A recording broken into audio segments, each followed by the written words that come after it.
Ha raccontato di aver ucciso la moglie Elisabetta Molaro nel sonno, ha chiamato la suocera perché prendesse le bambine, il 112, poi ha tentato 2 volte di togliersi la vita, oggi udienza di convalida dell'arresto. È presto per dire basta all'isolamento domiciliare per i positivi al Covid, ma serve un cambio di rotta nella gestione. Così l'infettivologo Krapisk aggiunge: è un controsenso fare i tamponi agli asintomatici. Allarme siccità in Friuli, i consorzi di bonifica dimezzano gli orari di irrigazione dei campi, situazione peggiore rispetto al 2003 dicono gli esperti, a Remanzacco le falde sono di sotto di 10 metri rispetto ai livelli di guardia. 25 imprese associate a Confartigianato hanno tenuto colloqui per cercare lavoratori specializzati, ci sono aziende che da oltre 1 anno e mezzo cercano, senza trovarli, elettronici. Si è spento nella sua casa di Colugna, a 77 anni, Lorenzo Baldo, uno dei volti storici della trasmissione di Telefriuli Lo Scrigno. Da 3 anni lottava contro la malattia e i funerali saranno celebrati lunedì a Udine.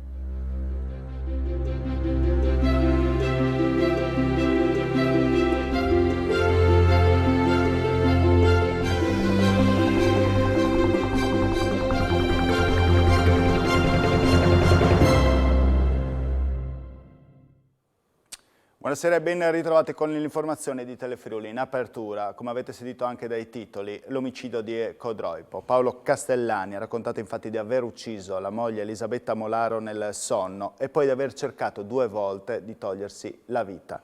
Oggi l'udienza di convalida dell'arresto per l'omicidio di Codroipo. Sentiamo. Avrebbe ucciso la moglie Elisabetta Molaro nel sonno con decine di coltellate per gelosia e per paura della separazione. Poi, dopo aver chiesto alla suocera di prendere le bambine e chiamato il 112, avrebbe cercato per 2 volte di togliersi la vita. È quanto ha raccontato al PM il 44enne Paolo Castellani, reo confesso dell'omicidio della consorte avvenuto martedì notte a Codroipo. Stando al suo racconto, i 2 erano in crisi da tempo, dormivano in letti separati e stavano affrontando la separazione accompagnati sia dal punto di vista legale sia da quello psicologico. La sera dell'omicidio Elisabetta era uscita con alcune amiche a cena e poi era andata subito a dormire. Lui è entrato in camera della moglie e l'ha carezzata, ma lei l'ha respinto. Quindi l'ha colpita mentre era nel letto decine di volte con un coltello preso in precedenza in cucina, ferendosi durante la colluttazione. Avvertiti suocera e 112, si è allontanato con l'automobile fino a raggiungere il ponte sullo Stella, dal quale si è buttato. Il tentativo di suicidio però non è andato a buon fine per la scarsa profondità dell'acqua. Quindi ha cercato di farsi investire da un veicolo in transito, ma senza riuscirvi. I carabinieri lo hanno individuato rintracciando il cellulare. I militari hanno quindi trovato l'automobile vicino alla quale c'era anche l'arma del delitto. Che l'uomo fosse in zona è stato confermato anche dalla chiamata del guidatore del veicolo sotto il quale Castellani aveva cercato di gettarsi. Oggi l'uomo è comparso davanti al GIP Maria Rosa Persico nell'udienza di convalida dell'arresto in quasi fragranza, durante la quale si è rimesso a quanto già riferito al sostituto procuratore Claudia Finocchiaro. Il giudice si è riservato la decisione che sarà presa con tutta probabilità domani. Proseguiamo con la cronaca. Un improvviso malore è costato la vita questa mattina a un 32enne turista tedesco che era in villeggiatura a Lignano. La donna, probabilmente a causa di problemi cardiaci pregressi, è morta nell'appartamento di via Livenza. A trovarla alcuni amici con i quali stava condividendo il periodo di vacanza. Inutile l'intervento dei sanitari del 118, è stato il medico legale a constatarne il decesso. Sul posto per gli accertamenti di legge i carabinieri della stazione di Lignano. E un cicloturista austriaco di 71 anni ha perso la vita questa mattina in seguito a un collasso cardiocircolatorio. La tragedia è avvenuta lungo la ciclabile Alpe Adria, all'altezza di Roveredo, frazione del comune di Chiusaforte. Immediato l'allarme lanciato dai compagni di uscita che ha fatto giungere sul posto i sanitari e gli uomini del soccorso alpino di Moggio Udinese, arrivati anche con l'eli soccorso regionale. I tentativi di rianimare il ciclista sono risultati vani. Sul posto i carabinieri di Tarvisio. Ancora cronaca, un infortunio sul lavoro si è verificato questa mattina nel deposito merci della metalmeccanica friulana di Fagagna. Per causa in corso d'accertamento da parte dei carabinieri e dei tecnici dello Spisal, un operaio di 64 anni è rimasto colpito alla gamba destra da una trave metallica del peso di 10 tonnellate che stava spostando con un carro ponte. Immediati soccorsi da parte del personale del 118, l'uomo è stato trasportato con l'ambulanza all'ospedale di Udine. Le sue condizioni comunque non sono gravi. E un altro infortunio sul lavoro si è verificato invece in una cava di ghiaia in via Grava ad Arzene. Un camion della Transghiaia si è rovesciato, come vedremo tra poco dalle immagini. Il conducente, un uomo di 53 anni di Udine, è rimasto ferito ma non in maniera grave. Il fatto è successo alle 7, il mezzo pesante al momento di sollevare il cassone per scaricare gli inerti ha perso il baricentro, si è rovesciato sul fianco sinistro, sul posto sono arrivati i vigili del fuoco insieme al personale del 118, il camionista fortunatamente ha riportato soltanto qualche contusione, accertamento in corso da parte dei tecnici dello Spisal, sul posto anche i carabinieri di Casarsa della Delizia. Il Tribunale di Udine ha condannato a 8 anni e 6 mesi di carcere un bosniaco di 25 anni, era accusato di aver picchiato e rapinato un minore di Tarvisio per un debito di droga. Sentiamo tutti i dettagli. Non gli aveva pagato la marijuana. Per questo picchiò e rapinò un quindicenne di Tarvisio al quale aveva già venduto in passato alcuni grammi di droga. Poi costrinse con un coltello un amico della vittima a farsi consegnare il cellulare. Di questo è stato riconosciuto colpevole un bosniaco di 25 anni, residente a Lubiana, condannato a 8 anni e 6 mesi di carcere, oltre al pagamento di una multa di 4.000 euro e al versamento all'adolescente di una provvisionale di 7.500 euro. Tutto è accaduto il 25 febbraio 2020 a Tarvisio, sul sentiero degli Gnomi. Lo spacciatore, che in passato aveva già venduto al ragazzo droga in 3 occasioni, ha chiesto al minore il saldo di un acquisto effettuato tempo prima, 30 euro in tutto. Quando l'acquirente ha detto di non avere i soldi, lo straniero lo ha picchiato con una testata al volto, calci e pugni, causandogli lesioni guaribili in 20 giorni. Poi si è fatto consegnare dal minore 20 euro, il cellulare e una cassa Bluetooth, puntandogli alla testa un coltello a scatto. Con la stessa arma ha minacciato un 19enne amico della vittima, corso in suo aiuto, al quale ha preso lo smartphone. È stato invece assolto per non aver commesso il fatto un altro bosniaco di 24 anni, accusato di aver spalleggiato il condannato durante la rapina. Entrambi gli imputati erano difesi dall'avvocato Sara Frattolin. La vittima era rappresentata dall'avvocato Pier Aurelio Cicottini. Aveva contratto il Covid e non era potuto andare all'appuntamento in prefettura per vedere le carte del procedimento di revoca del porto del fucile da caccia. La prefettura ha quindi concluso l'iter togliendogli il permesso, ritenendo che si fosse disinteressato della cosa. L'uomo, un cacciatore del Cividalese, è ricorso al TAR del Friuli Venezia Giulia e il giudice amministrativo gli ha dato ragione e ha annullato la revoca. Il ricorrente infatti aveva chiesto a più riprese un nuovo appuntamento via mail senza però ottenere la risposta. Per il TAR tutto dipese non dal disinteresse del cacciatore ma dalla inaccessibilità e incontattabilità della prefettura e della questura e in ogni caso dall'inadeguata presa in carico della posta in arrivo da parte degli uffici. Voltiamo pagina, è presto per dire basta all'isolamento domiciliare per i positivi al Covid, ma serve un cambio di rotta nella gestione del virus ormai endemico. A dirlo è l'infettivologo friulano Massimo Crapis, per il quale oggi è diventato quasi un controsenso fare i tamponi agli asintomatici. Sentiamolo. Addio all'isolamento domiciliare per i positivi al Covid? Presto per dirlo, ma la possibilità ha aperto il sottosegretario alla salute Andrea Costa, che ha ipotizzato la scelta nell'ottica di una inevitabile convivenza con il virus. Decisamente più cauto il mondo medico, anche alla luce dei contagi, che tornano a salire nonostante la bella stagione. Per l'infettivologo friulano Massimo Crapis il tempo di voltare pagina è però arrivato. Arrivare a dire oggi che è da togliere l'isolamento ai positivi è forse un salto triplo rispetto alla situazione attuale, quindi in questo momento probabilmente no, ma assolutamente necessario rivedere le strategie in maniera globale e complessiva a livello sanitario nazionale, perché ormai la vaccinazione, la pregressa infezione ci ha ormai consegnato una popolazione che ha conosciuto il virus o quella che è la proiezione del virus, ovvero la vaccinazione, e possiamo dire che più del 90% ormai delle persone è immunizzato. Per il medico dell'ASFO il virus è ormai endemico e continuare a ricercarlo per forza non ha più senso. Il sistema sanitario non è più in grado di far fronte a questo sistema di contenimento che ci sta a questo punto rivelando un boomerang. Il togliere le mascherine è assolutamente in linea con questa seconda fase.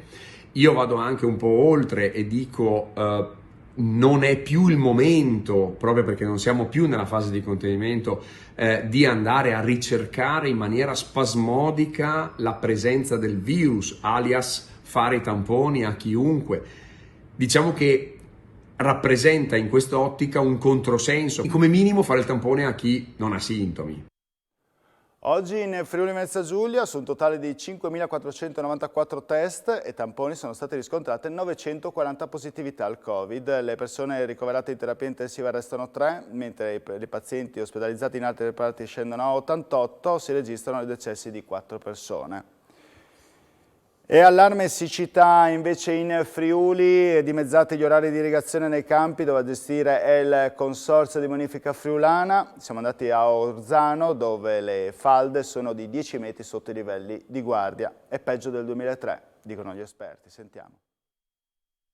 Irrigatori aperti ma solo per poche ore. Ad Orzano di Remanzacco la carenza d'acqua è già scattata da giorni, le falde sono a 10 metri sotto il livello di guardia. Quest'anno abbiamo dovuto adottare una misura straordinaria dimezzando la durata delle irrigazioni, quindi se uno fino agli anni scorsi bagnava 4 ore un appezzamento, quest'anno lo bagnerà solo per 2 ore. Questo al fine di ridurre, anzi dimezzare la portata, la quantità di acqua che preleviamo dal sottosuolo. Perché? Perché i livelli delle falde si sono notevolmente abbassati in questa zona di oltre 10 metri. La siccità in Friuli si fa sentire, in 6 mesi è piovuta la metà rispetto alle medie dello stesso periodo dell'ultimo ventennio e se dovesse continuare così non ci sarà acqua per tutti i campi. Se l'acqua ad esempio sul fiume Tagliamento dovesse calare ulteriormente saremo costretti a ridurre le portate nei nostri canali partendo ovviamente da quelli che hanno minor uso irriguo, quindi ad esempio il canale di Passons, canale di Trivignano, canale di Bressa e poi valuteremo in seconda fase se ridurre o eliminare l'irrigazione di soccorso, cioè l'irrigazione che viene attuata dagli utenti non consorziati che pescano l'acqua dai canali. I tecnici non hanno dubbi, finora è peggio del 2003 caratterizzato dal caldo torrido. Le premesse ci sono tutti, ahimè, per eguagliare se non peggiorare il 2003. Le falde sono su quei livelli, anche nel 93 è stata un'annata particolarmente pesante e di conseguenza eravamo partiti anche con un percorso di abbassamento, diciamo, dei pozzi per garantire l'approvvigionamento. Rispetto al 2003 abbiamo un beneficio per l'irrigazione nel Medio Friuli perché proprio a seguito di quell'evento siccitoso sono stati finanziati interventi di trasformazione irrigua, quindi non si bagna più a scorrimento ma a pioggia a pressione e si risparmia quindi una parte importante di acqua, quasi il 50%. I primi razionamenti a causa della forte siccità ci sono stati anche nel Consorzio di Bonifica Cellina Meduna. Da lunedì sarà ridotta da 2 a 1 sola ora per ettaro l'irrigazione nei campi bagnati con l'acqua del Meduna. Cresce la preoccupazione per l'agricoltura. Primi razionamenti d'acqua per il Consorzio di Bonifica Cellina Meduna. La forte siccità del periodo impone all'ente di correre ai ripari. Il Consorzio è pronto a ridurre da 2 a 1 sola ora per ettaro l'irrigazione nei campi bagnati con l'acqua del Meduna. Il provvedimento diventerà operativo lunedì mattina. Il presidente del Consorzio, Walter Colussi, sottolinea l'eccezionalità del momento e l'assenza di svolte meteo da qui al prossimo futuro. Anzi, il quadro sta peggiorando a tal punto che potrebbero scattare ulteriori restrizioni per i consorziati che attingono ai bacini del Cellina, dove la situazione risulta leggermente migliore, ma le riserve di neve in quota sono già praticamente esaurite. I recenti temporali hanno mitigato la portata dei 2 corsi d'acqua, ma nulla di decisivo. La verità, fanno sapere dal Consorzio, è che se non pioverà entro breve dovremmo adottare dei contingentamenti per l'intero territorio. Il Consorzio prosegue quindi nella propria campagna di riduzione degli sprechi e di monitoraggio degli accumuli a Bargis, Ravedis e negli impianti tramontini, rimandando ogni decisione ai tavoli tecnici che ormai vengono convocati con una certa sistematicità dall'assessore regionale all'agricoltura Stefano Zanier. 25 imprese associate a Confartigianato hanno tenuto colloqui per cercare lavoratori specializzati, dalla meccanica all'informatica ai social media. C'è qualche azienda anche alla ricerca di un elettronico, ma non lo trova da circa 1 anno e mezzo. Sentiamo. Ci sono 2 esigenze importanti, quella di far incontrare le imprese tra di loro perché allarghino un po' il bacino delle conoscenze dei loro affari, ma anche la ricerca di personale che è sempre più difficile, specialmente su alcuni profili che sono i profili tecnici, gli elettricisti, gli idraulici, i montatori meccanici, gli informatici sono dei profili difficili da trovare e quindi c'è la necessità di supportare le imprese in questo. Il lavoro che noi stiamo facendo come Regione, come servizio alle imprese, nel contatto con le aziende è quello proprio di favorire attraverso una serie di iniziative questo raccordo e una sensibilizzazione delle persone a cui vogliamo dare questo messaggio: guardate che il lavoro in Friuli Venezia Giulia non manca, questo sì.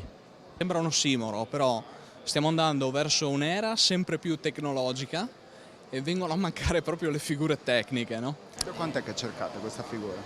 Noi adesso siamo alla ricerca di personale da almeno 1 anno e mezzo. Questo porta anche meno realizzazione di commesse che magari ne avete. Assolutamente, stiamo purtroppo rinunciando a commesse per la non capacità di espletare commesse. Reza, tu dall'Iran sei venuto qua in Italia e adesso cerchi lavoro qui. Sì, Sai fare un colloquio? sì, sto cercando lavoro perché mi sono laureato qua, adesso sono in Italia circa 10 anni, quindi ho abitudine, quindi sto cercando lavoro. Che lavoro? Ingegneria, che sono ingegnere elettronico e quindi preferisco fare come ingegnere elettronico. Quanti colloqui hai sostenuto oggi? Oggi 2. Sei speranzoso. Sì.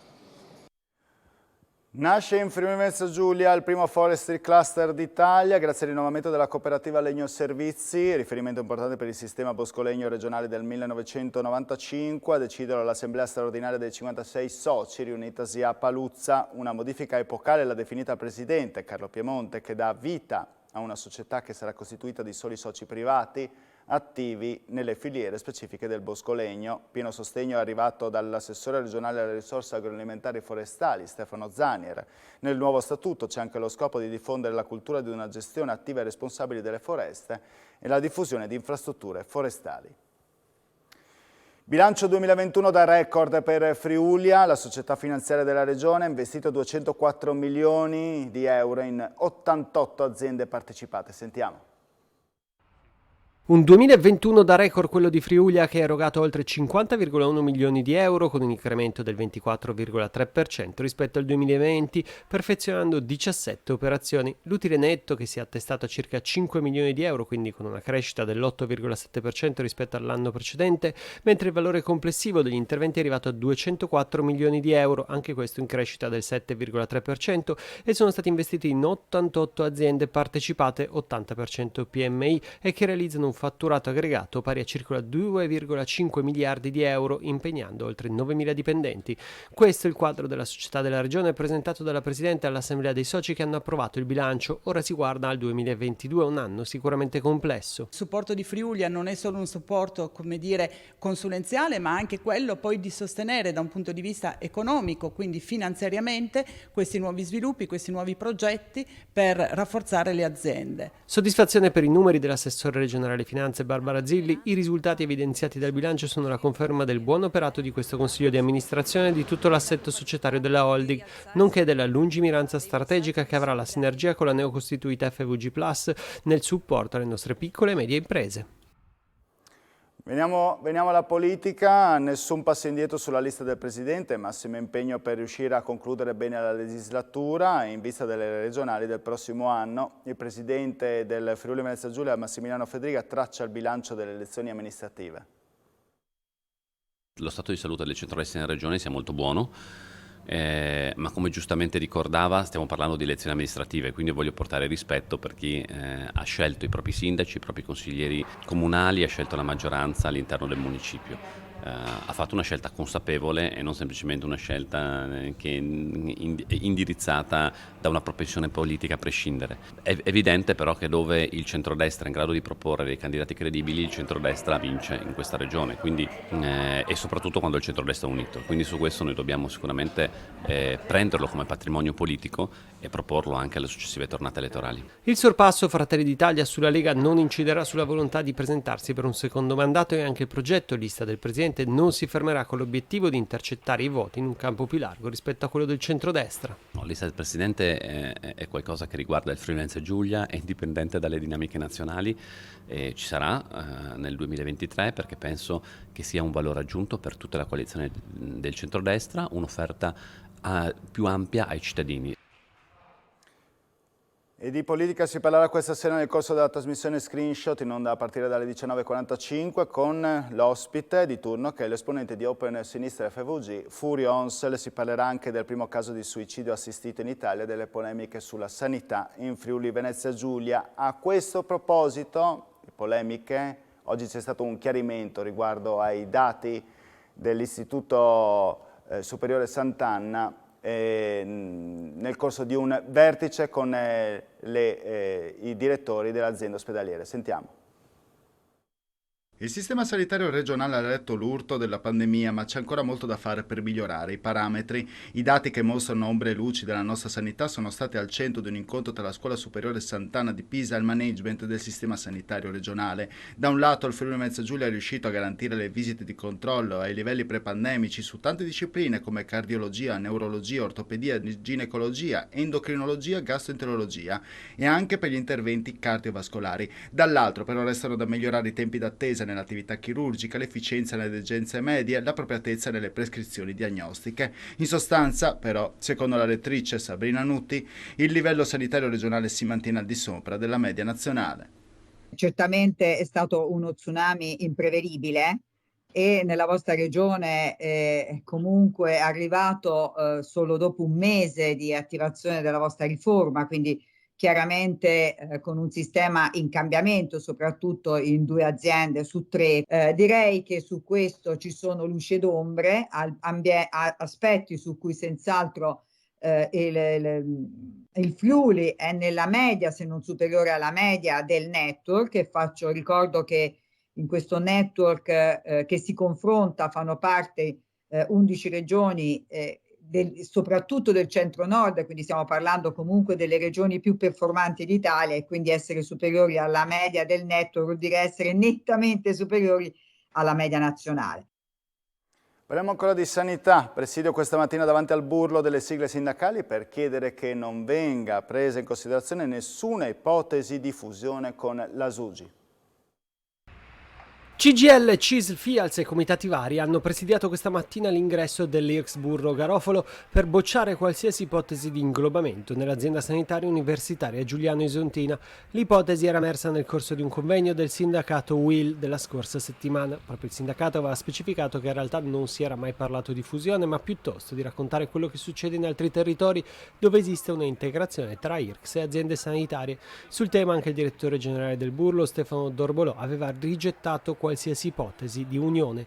I sindacati CGIL, CISL, FIALS, con il sostegno anche del Movimento 5 Stelle, in ogni caso, chiedono alla Regione e al vicepresidente Riccardo Riccardi di prendere le distanze da ogni possibile ipotesi di inglobamento dell'istituto pediatrico nelle aziende sanitarie. Il Consiglio Comunale di Pordenone ha reso omaggio a tutti gli operatori della sanità e delle associazioni che hanno lottato in prima linea durante la pandemia, consegnando loro una medaglia e un attestato, oltre a un abbraccio simbolico da parte di tutta la comunità. Ai medici, infermieri, OS, autisti e a tutti gli altri numerosi operatori del volontariato, del sociale e della sanità che si sono prodigati per la salvaguardia della nostra salute. Grazie di cuore. Il grazie a medici, infermieri, operatori sociosanitari, ma anche al personale delle case di riposo, dei servizi sociali, della protezione civile, della Croce Rossa e dei volontari ospedalieri. Un grazie voluto dalla Presidenza del Consiglio Comunale di Pordenone, guidata dal medico Pietro Tropeano, per quanti hanno lottato in prima linea contro il Covid. A una trentina di loro, in rappresentanza del mondo sanitario pordenonese, sono andate le medaglie e un attestato di riconoscenza. Siamo grati a loro, per questo noi vogliamo gratificarli con la medaglia della Presidenza del Consiglio e per i reparti anche il mosaico che c'è nella hall d'ingresso dell'ospedale civile. Un attestato è andato anche a Doris Cescutti, moglie dell'ex vice sindaco Eligio Grizzo, recentemente scomparso. Un gesto apprezzato da chi si è speso e continuerà a farlo contro il virus. Quello che il Comune di Pordenone quest'oggi fa per i professionisti della salute che hanno combattuto fin dall'inizio della pandemia è una cosa veramente degna di una istituzione pubblica. Diciamo che tutti fin dall'inizio hanno risposto alla chiamata, si sono arruolati e hanno cominciato a combattere. Purtroppo qualcuno nella battaglia è anche deceduto. Voltiamo pagina. Dopo 2 anni torna la 51esima Fiera dei Vini a Corno di Rosazzo. È in corso l'inaugurazione e ci colleghiamo con la nostra Alexis Sabot. Sì, eccoci, buonasera. Si è svolta l'inaugurazione qui a Corno di Rosazzo della 51esima edizione della Fiera dei Vini, nata nel 1970, si è costituito proprio in quell'anno il comitato promotore della fiera con lo scopo primario di promuovere il turismo, e di questo ne abbiamo parlato con i diversi ospiti. Si ritorna a festeggiare questa Fiera dei Vini dopo 51 anni, perché è una data importantissima. Ma lo dico sempre, perché fare festa, presentare i propri prodotti ma soprattutto è socializzare, vedere la gente, vedere i bambini in piazza, finalmente dopo tanto tempo, questo è motivo di orgoglio. Poi si degustano dei cibi e delle bevande prelibitate qui a Corno, perché fortunatamente tutte le aziende che espongono i propri vini sono aziende di qualità, non sicuramente di grandi produzioni, ma di grande qualità. Insomma, enogastronomia in primis, ma tradizione, storia, volontariato, insomma stiamo dando dimostrazione in questi mesi, abbiamo inaugurato diverse manifestazioni di cosa significa Friuli Venezia Giulia, le ricchezze del Friuli Venezia Giulia, la partecipazione a questi eventi, perché non dimentichiamoci che sempre partecipano migliaia e migliaia di persone, insomma una regione ricca, ricercata, fra un po' non li svelo ancora i dati, ma farò una conferenza stampa dove andrò a manifestare dei dati che ci sono arrivati molto importanti da parte di Demoscopica e insomma stiamo correndo. Un compleanno all'insegna della sostenibilità, della solidarietà, della musica e dello sport. Grande festa al Teatrone di Udine per i 35 anni della Gesteco SpA di Povoletto. Serata di grande emozione al Teatro Nuovo Giovanni da Udine, dove il concerto organizzato per i 35 anni della Gesteco di Povoletto è diventato occasione per celebrare il saper fare del Friuli in ambito industriale, sociale, artistico e dello sport. Il gruppo Luci ha pensato a una festa speciale per il compleanno della propria azienda primogenita, niente torta né brindisi, ma uno spettacolo ispirato agli obiettivi dell'Agenda 2030 dell'ONU per lo sviluppo sostenibile.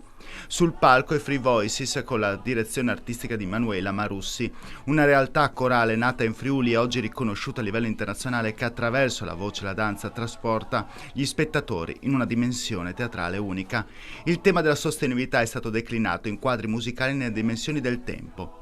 L'incasso della serata, destinato all'Andos di Udine, realtà del territorio impegnata a supportare le donne che hanno subito un intervento per tumore al seno. È intervenuta la presidente Mariangela Fantini e con lei una giovane donna operata al seno, da poco entrata nel direttivo dell'associazione.